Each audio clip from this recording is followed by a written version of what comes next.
सुप्रभात बच्चों, कैसे हैं आप सब। आशा है आप सब अच्छे होंगे, स्वस्थ होंगे। बच्चों, जैसा कि आप सभी जानते हैं, पिछली कक्षा में हम हमारे हिंदी रीडर के पाठ 4 ईमानदार बालक एकांकी का अध्ययन कर रहे थे। आज हम हमारे उसी पाठ को आगे बढ़ाते हैं और उसके बचे हुए शेष भाग का अध्ययन करेंगे। तो चलिए शुरुआत करते हैं। बच्चों, पाठ को आगे बढ़ाने से पहले मैं पिछली कक्षा में पूछे गए प्रश्नों के जवाब बताने जा रही हूँ। प्रश्न संख्या 1, बसंत क्या क्या सामान बेच रहा था। उत्तर, बसंत छन्नी, बटन व दिया सलाई बेच रहा था। प्रश्न संख्या 2, मजदूरों के नेता कौन थे। उत्तर, पंडित राजकिशोर जी। प्रश्न संख्या 3, बसंत के भाई का क्या नाम था। उत्तर, प्रताप। पाठ का शेष भाग पढ़ने से पहले हम पिछले पढ़े हुए का दोहरान करेंगे। पाठ ईमानदार बालक। पहला दृश्य। स्थान बाजार। बसंत फटे कपड़े पहने थैले में सामान रखे उन्हें बेचने का प्रयत्न करता है। यह पहले दृश्य की बात है, जहाँ पर बाजार का स्थान है और बसंत फटे कपड़े पहने थैले में सामान रखे उन्हें बेचने का प्रयत्न करता है। बसंत नाम का गरीब बालक फटे पुराने कपड़े पहने हुए बाजार में सामान बेचने का प्रयत्न कर रहा होता है। इतने में वहाँ मजदूरों के नेता राजकिशोर जी आते हैं, जिन्हें देखकर बसंत उनके पीछे पड़ता हुआ कहता है, छन्नी ले लो, बटन ले लो, दिया सलाई ले लो साहब। राजकिशोर जी खुले पैसे न होने के कारण सामान लेने से इनकार कर देते हैं और कहते हैं, मेरे घर किशनगंज आना, वहीं ले लूँगा। कहाँ रहते थे राजकिशोर जी? किशनगंज में। लेकिन बसंत कहता है, लाइए साहब, मैं बाजार से खुले लाता हूँ। बसंत राजकिशोर जी से नोट लेकर खुले करवाने चला जाता है। जब राजकिशोर जी कहते हैं कि उसके पास खुले पैसे नहीं हैं, तो बसंत कहता है, लाइए आपका नोट मुझे दीजिए, मैं उसे खुला करवा के लाता हूँ। राजकिशोर जी कुछ समय बाद उत्सुक होकर बाजार की ओर देखते हैं। तभी उनके एक परिचित कृष्ण कुमार वहां आते हैं और राजकिशोर जी से वहां खड़े होने का कारण पूछते हैं। राजकिशोर जी उन्हें बसंत के बारे में सारी बात बताते हैं। सारी बात सुनकर कृष्ण कुमार कहते हैं कि अब वह लड़का नहीं आएगा। बाजार के हर कोने में लोगों के सामने गिड़गिड़ाकर उन्हें ठगने वाले लड़के बहुत मिलते हैं। समझो आपके पैसे तो गए। कृष्ण कुमार की बात सुनकर राजकिशोर जी कहते हैं, वह लड़का तो मुझे भला लगता था। चलो कोई बात नहीं, समझेंगे, 1 रुपया देकर यह भी एक पाठ पढ़ा। फिर दोनों वहाँ से चले जाते हैं। बच्चों, पाठ पढ़ा का अर्थ यहाँ है कोई सीख लेना। उन्होंने अपना 1 रुपया देकर यह सीख ली थी कि उनके पैसे अब वापस नहीं आएंगे। फिर दोनों वहां से चले जाते हैं और दूसरा दृश्य आरंभ होता है। स्थान किशनगंज। बसंत का भाई प्रताप राजकिशोर का घर ढूंढ रहा है। प्रताप किशनगंज में किसी व्यक्ति से पंडित राजकिशोर जी के घर का पता पूछता है और उनके घर पहुंच जाता है। राजकिशोर जी उसे पहचानते नहीं थे, इसलिए वे पूछते हैं, तुम कौन हो, क्या काम है। प्रताप कहता है, जी मुझे मेरे भाई ने भेजा है। आज दोपहर को उसने आपको एक छन्नी दी थी और आपके नोट के खुले करवाने गया था।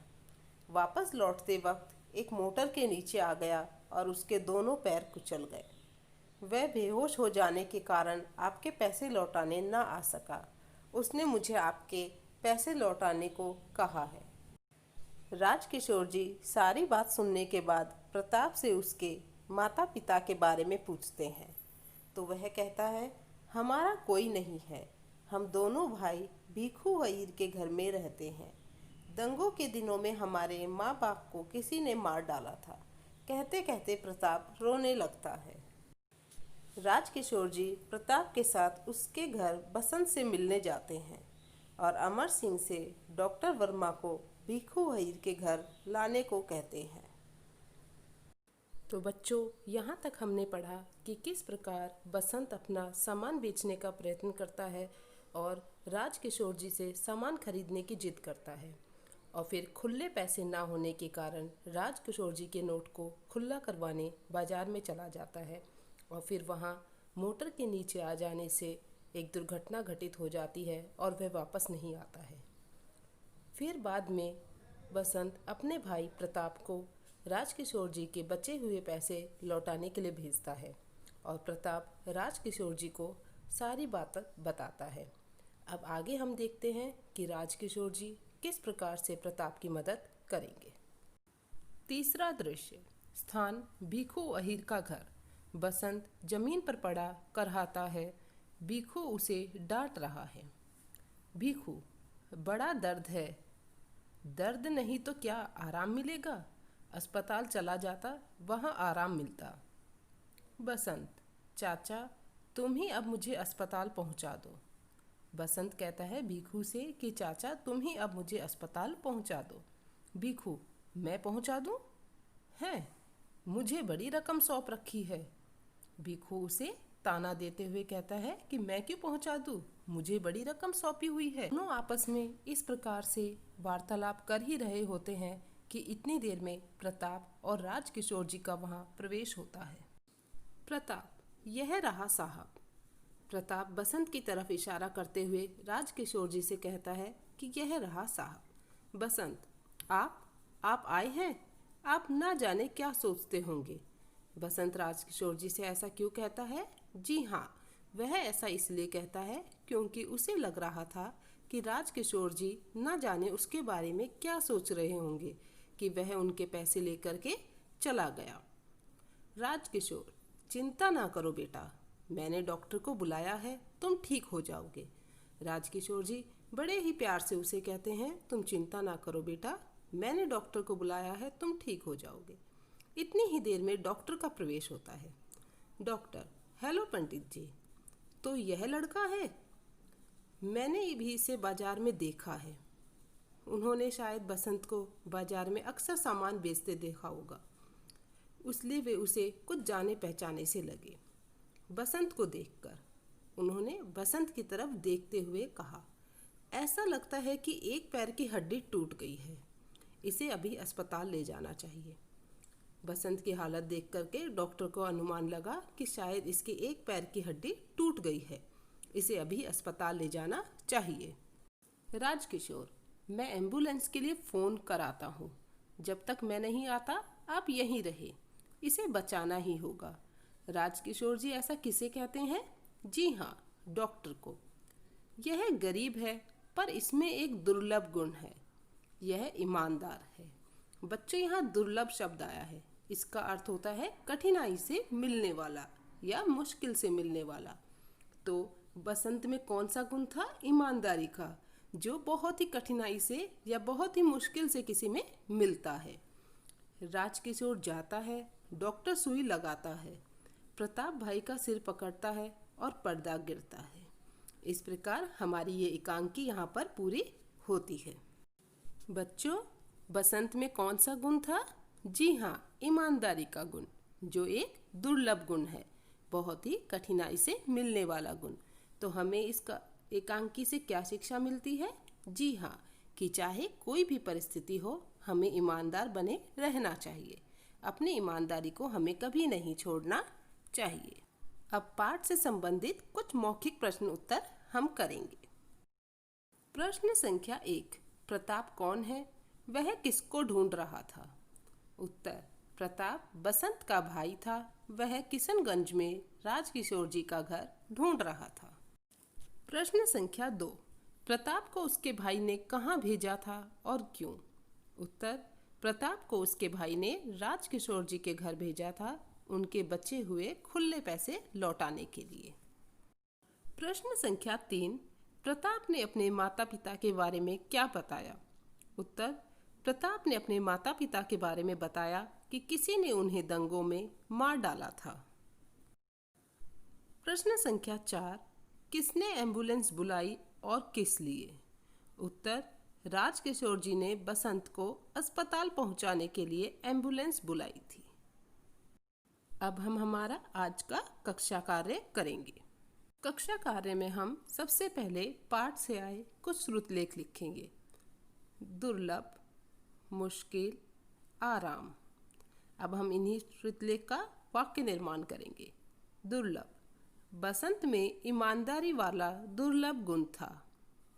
मुश्किल, बसंत जैसे ईमानदार बालक बहुत मुश्किल से मिलते हैं।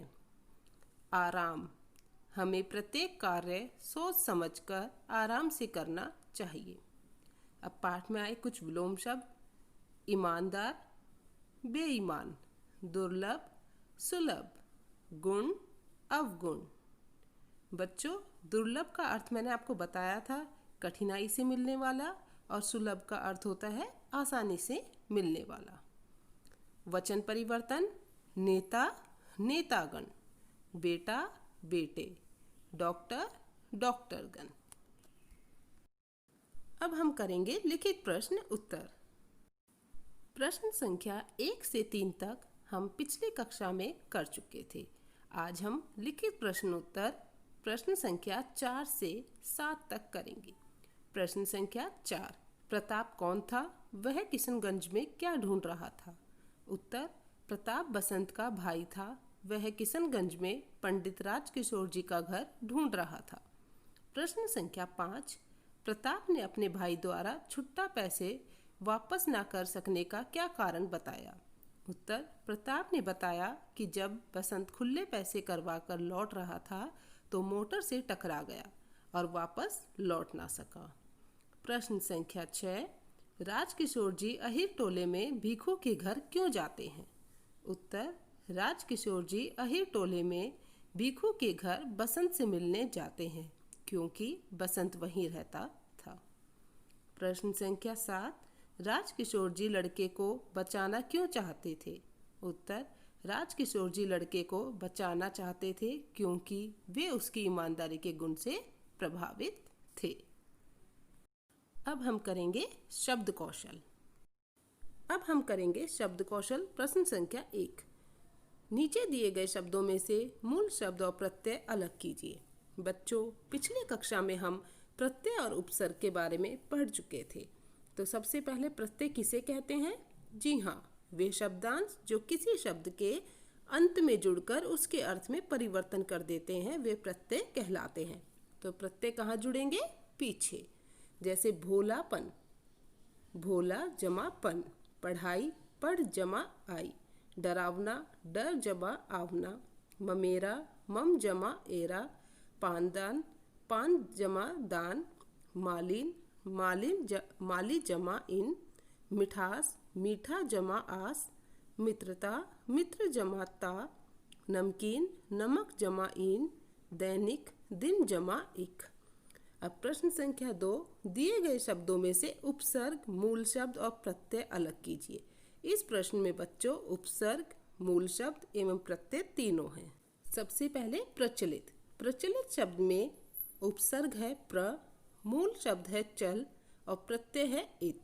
इसी प्रकार अभिमानी, अभि जमा मान जमा ई। अनुकरणीय, अनु जमा करण जमा इय। अधार्मिक, अ जमा धर्म जमा इक। सुरक्षित, सु जमा रक्षा जमा इत। तो इस प्रकार आप अपना कक्षा कार्य साफ एवं सुंदर लिखाई में करेंगे। तो अब बारी आती है प्रश्न पूछने की। आपसे कुछ प्रश्न पूछे जाएंगे जिनके उत्तर आप स्वयं देंगे। प्रश्न संख्या 1, बाजार में मिले राजकिशोर जी के परिचित का क्या नाम था? प्रश्न संख्या 2, एम्बुलेंस किसने बुलाई थी? आज के लिए इतना ही। धन्यवाद।